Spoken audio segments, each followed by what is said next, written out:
커피 브레이크 최문기 목사입니다. 오늘은 정말로 이 커피 브레이크 녹음을 짧게 끝내려고 합니다. 왜냐하면 오늘이 창세기가 끝나는 날이기 때문입니다. 창세기 50장까지 우리는 지금 달려온 겁니다.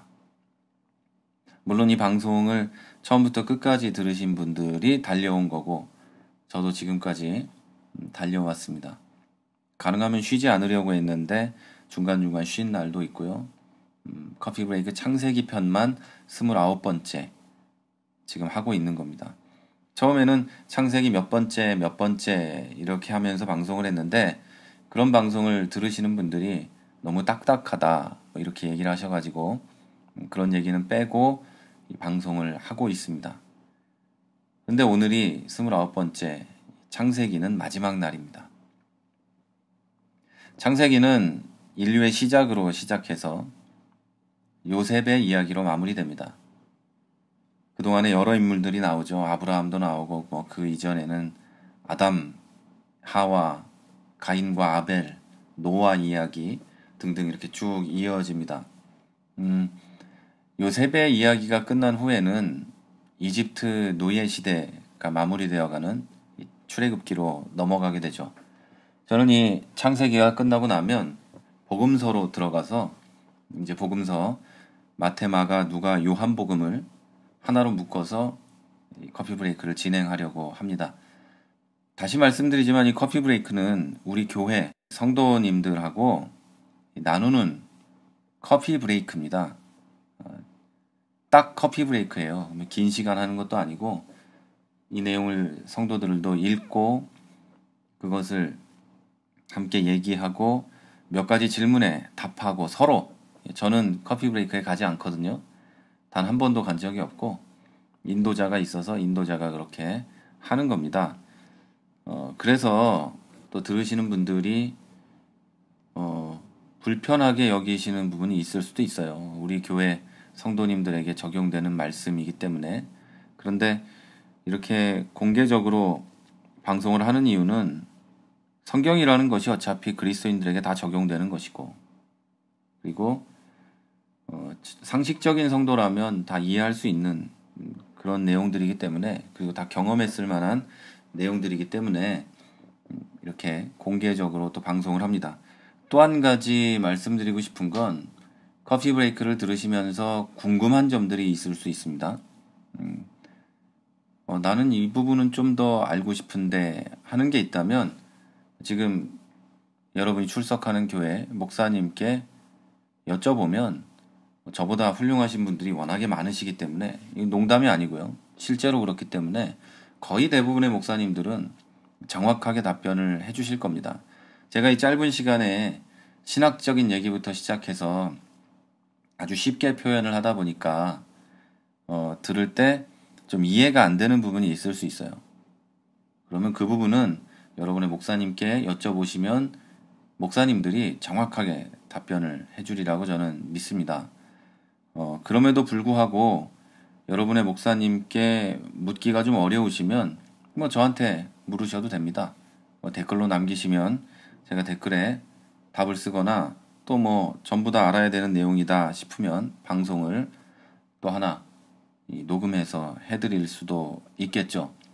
아니면 또 다른 방법으로 궁금증을 해소할 수 있는 그런 걸 찾아볼 수도 있겠습니다. 어쨌든 좀 창세기를 마무리하면서 서론이 좀 길었는데요. 이 창세기의 마무리는 요셉의 이야기로 끝난다고 말씀드렸습니다. 자, 우리가 이미 요셉의 이야기를 다 알고 있어서 그렇지 우리가 만약에 요셉 이야기를 모르고 어떤 주말 드라마에서 보거나 미니 시리즈 TV 드라마에서 보게 되면 이 드라마적인 요소가 아주 많이 들어가 있는 이 성경 인물이 요셉이라는 걸 알게 됩니다. 스펙타클 하잖아요. 태어나면서부터 그리고 또 나중에 이집트의 총리가 돼서 형들을 만나고 또 그곳에서 살아가는 내용까지 스펙타클 하거든요.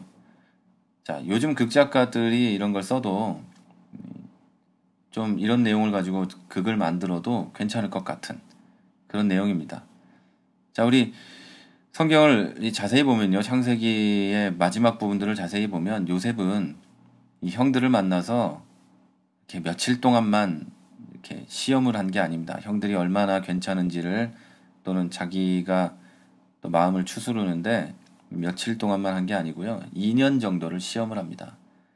간첩의 누명도 씌우고 도둑의 누명도 씌우고 형들은 이 시기를 통해서 자기들의 잘못을 뉘우치게 되죠. 그런데 이런 상황에서 요셉은 막장 드라마처럼 즐거워하지 않습니다. 복수하는 사람처럼 그래 너네들이 이렇게 했으니까 내가 이렇게 하지 않고 오히려 슬퍼하면서 웁니다. 여러분 성경을 보시면 다 아시겠지만 옆방에서 다 들릴 정도로 통곡을 한 일도 있습니다. 요셉은 형들을 용서해야 되는 자신이 힘들었습니다. 용서해야 되는 것을 알았겠죠. 그런데 용서해야 되는 자신이 힘들었던 겁니다. 저라도 굉장히 괴로운 일이었을 겁니다. 요셉쯤 되었으니까 이 일이 가능했지. 저 같은 평범한 사람이라면 힘들었을 겁니다. 저는 누가 이렇게 한마디만 해도 발끈하는 그런 성격이 아직 많이 남아있거든요. 그런 상황에서 결국 요셉의 형들이 자기의 눈앞에 있는 이집트의 총리가 자기들이 죽이려다가 노예로 팔아넘겼던 그럼에도 불구하고 지금까지 잊어버리고 살았던 동생 요셉이라는 것을 알게 됩니다. 그런데 참 원수는 외나무 다리에서 만나죠. 자기들의 생명이 그 동생의 손에 달려 있었습니다. 아마도 동생이 자기들에게 복수할 것이라고 생각했을 거예요. 그래서 두려움에 떨고 막 뭐라고 할까요? 그런 공포와 이런 게 있었겠죠. 그리고 동생인 걸 딱 깨닫는 순간에 이런 경험 있으시죠? 등줄기에 땀이 흐르고 머리가 쭈뼛쭈뼛 쓰면서 막 이런 느낌. 그런 게 들었을 겁니다. 그런데 요셉의 마음에는 복수심 따위가 없었어요. 요셉은 이렇게 말합니다. 형들은 나를 해치려 했지만 하나님은 그 일을 통해서 선한 일을 하셔서 많은 생명을 구하셨습니다. 요셉은 그동안 엄청난 고난을 겪었지만 그 역경이 하나님의 섭리 안에 있는 것이라는 믿음의 고백을 해서 분노와 복수심으로부터 완전히 벗어납니다. 이 12형제의 극적인 화해는 하나님의 약속이 이루어지는 시작이 되죠. 하나님은 아브라함에게 큰 민족, 큰 국가, 영토를 약속하셨어요.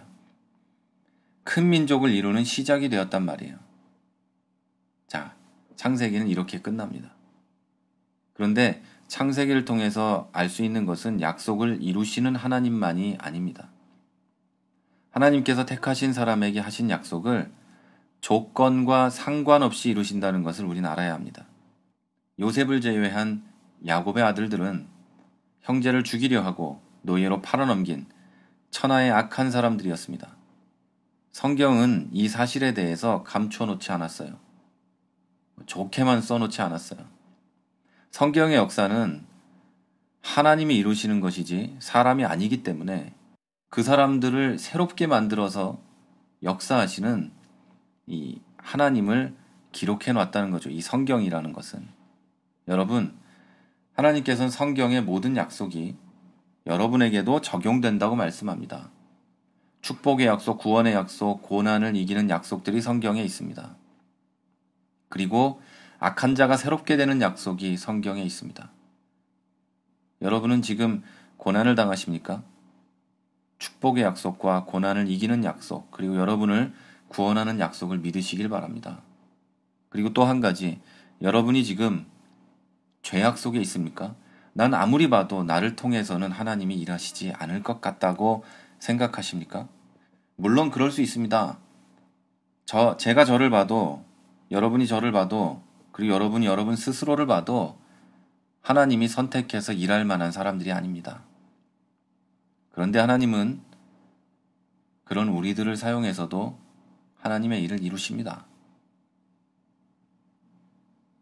지금 여러분은 성경에 써 있는 약속을 얼마나 신뢰하고 계십니까? 아직 이루어지지 않은 약속을 기다리고 계십니까, 혹시? 아니면 나는 다 틀렸다면서 주저앉아 계십니까? 하나님께서는 택하신 백성에게 일어나는 모든 일을 통해서 약속을 이루실 겁니다. 믿음으로 기다리셔서 끝내 승리하시는 여러분들이 되시기를 바랍니다.